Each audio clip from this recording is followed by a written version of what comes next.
All right, here we are looking at game two of the 1994 PCA candidates quarterfinal between Vladimir Kramnik and Gata. Game one was a brilliant game, a brilliant piece of preparation by Kamsky in the Slav or semi-Slav rather Botvinnik variation, where Kamsky was able to score a win in the first game of their match. So here's game two. Kramnik has the white pieces, opening up with knight f3, knight f6, c4, e6, knight to c3, and bishop b4. So now we have Nimzo-Indian transposition here.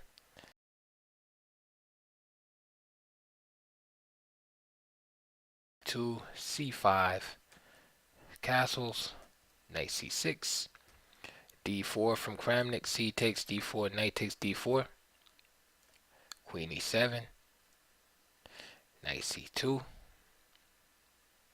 and here Kamsky parts with the bishop here, and of course the compensation always mentioned is that white now has the doubled pawns. That's the trade-off. Rook d8 and bishop a3, d6. And here I'd like to mention that white has a slight lead in development, and this affects Kramnik's decision in the next few moves or so.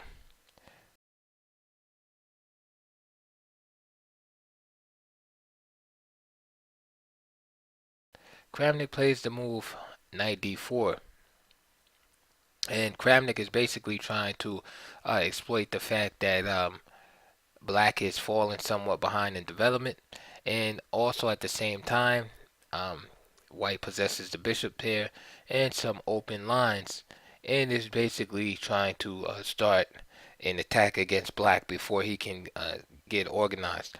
Knight d4 concretely threatens the move of knight b5. So for example, if Kamsky played the move a6, for example, white could grab the initiative playing knight takes c6 and b takes c6 followed by queen b3, and it's difficult for black to develop here, and right away, for instance, rook b, white would like to play queen b6 or offering an endgame, and after say queen takes, so let's say for example first we'll give a move like this, bishop d7, then white can just penetrate with queen b7 before black has a chance to try to take over the b file. And say queen takes, rook takes, a lot of pressure in the black position. This bishop's here, very powerful. This pawn is still under attack. And another option besides knight takes c6 is also the quieter c5, which also strains the black position. Black plays d5 here, then this pawn right here will always be weak along with the square b6. So instead of playing a6 there, gotta just simply trade pieces. Now Kramnik is faced with an important decision here. Does he take with the queen or does he take with the pawn? Well, Kramnik here chose to take with the pawn for a very concrete reason, and the reason why, not only does it undouble the pawns, of course, but again he has this lead in development, and he wants to try to exploit that by attacking the king. So by moving this pawn that's on the third rank up to the fourth rank, it clears the path for this rook to go to b3 and then be able to cross over. With the pawn here, it blocks the path of the rook. So by exchanging it, he not only straightens out his pawns, but he clears the pathway. And then notice also that this pawn is hanging, right, as a result of the queen moving to c7 earlier.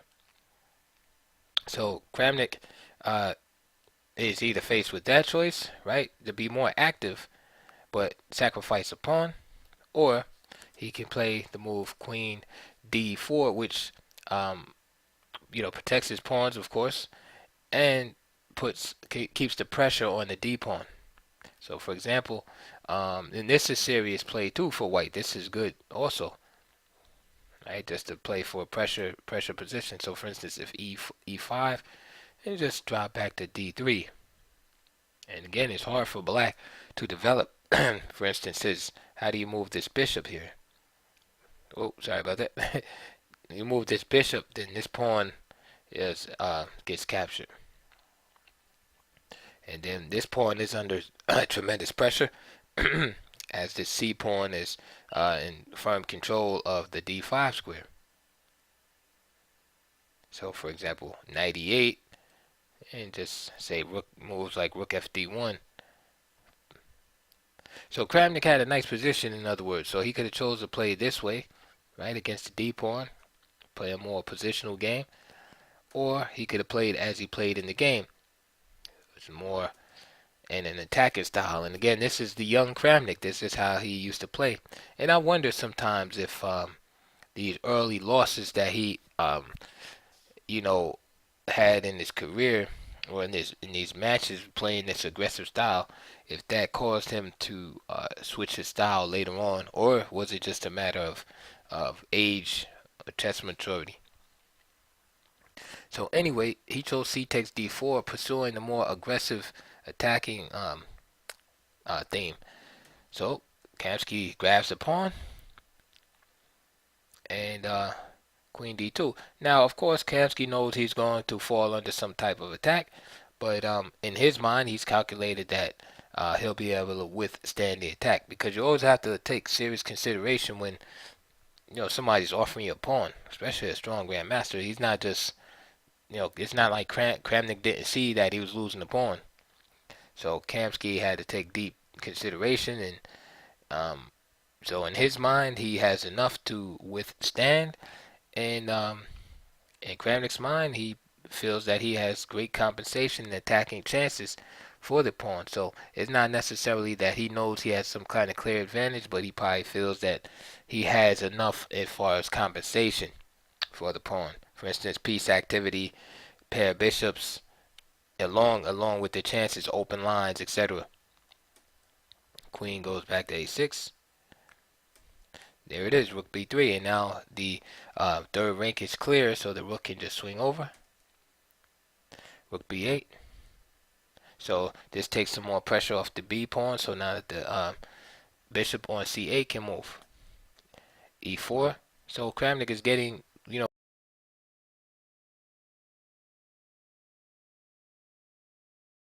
time. Black is completing his development. So whatever White is going to do, he has to do it quickly. Rook E1. Now bishop A4. And Kramnik swings over to F3. Rook BC8. And now Kamsky has basically improved his position, and got all his pieces in the game, and now really only thing White has as far as advantage is the space advantage in the center. Is that enough for the pawn compensation? Probably not. He has a little bit of compensation for, like I said, he has the bishop here, he has some space, but it seems Kamsky has done a good job defending his position. Bishop F1. I didn't like this move too much because it kind of like forces Black to make a good move, which is Bishop B5. And of course, he would just love to trade pieces. So this to me is like almost like just a waste of time, or admitting error in the position. Because first of all, White doesn't want to trade pieces at this time, and so it's like, why play Bishop F1 and ask for Bishop B5? But one thing it does do is that it takes the bishop off of the C2 square. Like if you look right now where Black's bishop is, it controls the C2 square also. So it enables this rook to come down here. So with Kramnik playing bishop f1, it kind of, you know, brings the bishop back to b5, and now the queen is safer. The white queen, that is. Now, um, some of you might be interested. Well, the rook is on f3. There's no pieces over on the king side beside the knight on f6, so why not sacrifice? The problem with this move is if whoops, sorry about that. If rook takes f6, that would be meant by, of course, g takes f6, queen h6, and then queen a5, attacking the rook on e1, so gaining a full tempo there. Then after rook e3, perhaps trying to finagle your way in here somehow. Rook e3, then queen g5, and that kind of shuts the deal on white's attack, and so he would just be definitely lost here. So Kramnik had to opt for bishop f1, 5. Now Kramnik played bishop h3. So Kramnik doesn't want to trade pieces. He just wanted to force Kamsky to move his bishop off of this line right here, and just so. But after after that move, Kamsky just puts his queen there on that line. So now, instead of repeating the position, for instance, going to a4 here, which I think probably would have repeated with bishop f1. However, he just plays queen a4, and now he has the idea again of bringing the rook here. But this time, bishop f1 can't stop it. So now what? So Kramnik plays this move d5. Again, he goes with this plan, but it's a faulty plan. I mean, the idea, of course, bishop is here, x-raying through the e6 pawn to the rook, and it looks like, okay, you're going to get something out of this because the pawn is frozen here. So at best, you'll have a situation like that, or it'd be hard to protect this pawn. However, Kamsky just, after d5, he simply removes the c8 rook from the equation and plays rook c2. That kind of refutes the whole idea and puts Kramnik's plan on pause. And queen e3 is played, and now simply just e takes d5. Right, very strong move. And Kamsky is winning here. I mean, basically, white sacrificed the pawn earlier, and wasn't able to do it. Maybe has the initiative and the pawn. So, um, so basically, Kramnik has nothing to show but a busted position. The idea with e takes d5 is that if e takes d5, rook e8 just wins. There's nowhere to put the queen. So the e1 rook would drop. So so Kramnik plays this move e5. Again, this desperado doesn't work. Rook takes f6 here. Same thing. G takes, and let's say bishop f5, right? Because you're gonna mate, right? Black here on h7. That's what you want to do. That's the dream plan. But again, the same idea is this ugly head. It's queen a5 with the with the eye on the rook on e1, which keeps the queen on e3 tied to the defense. So for instance, queen a5. Now what? Right. So let's try to let's say we move the rook. Get slick. Let's get him out the way. Now, I showed you that move because it would be an error. You don't want to be greedy, because then queen h6, and now, this is problems right here. Now, this might just be, I think I think white is winning, but I'm not actually sure. It might be just perpetual. Because I know at least you got at least a perpetual, so we'll leave it at that. Because I'm looking at queen d2, and then I can't see like the mate, but you never know. Just looking at it real quick. Yeah, bishop takes h7, king h8. So you got to do something about this queen here. So queen here, king takes. Yeah, it's probably perpetual. That's what it's looking like. Yeah. So again, if you get greedy and then try to grab, snatch the rook, then you deserve to fall into a perpetual check. However, this move here, this to keep everything under control, is real simple. Actually, there's two moves, and just dealing with the main problem in the position, right? What is White's only solution here to his lost position is he has to get some kind of checkmate or perpetual here, right?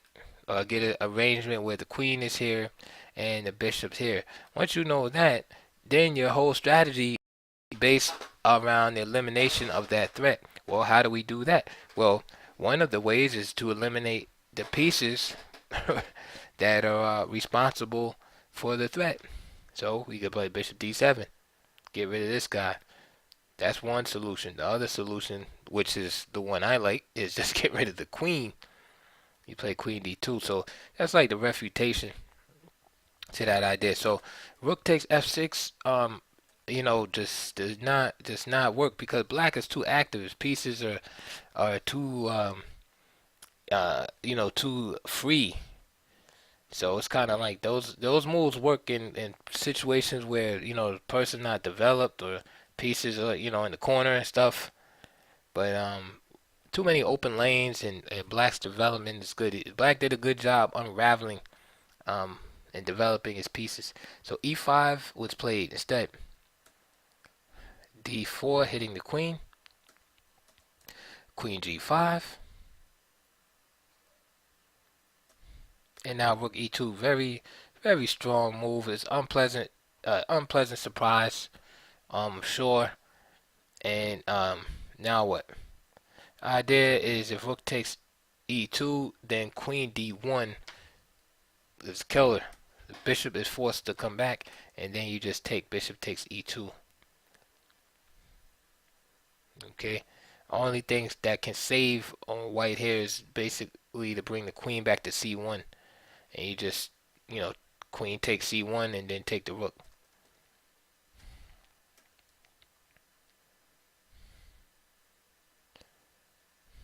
If queen c1 here, then just d3.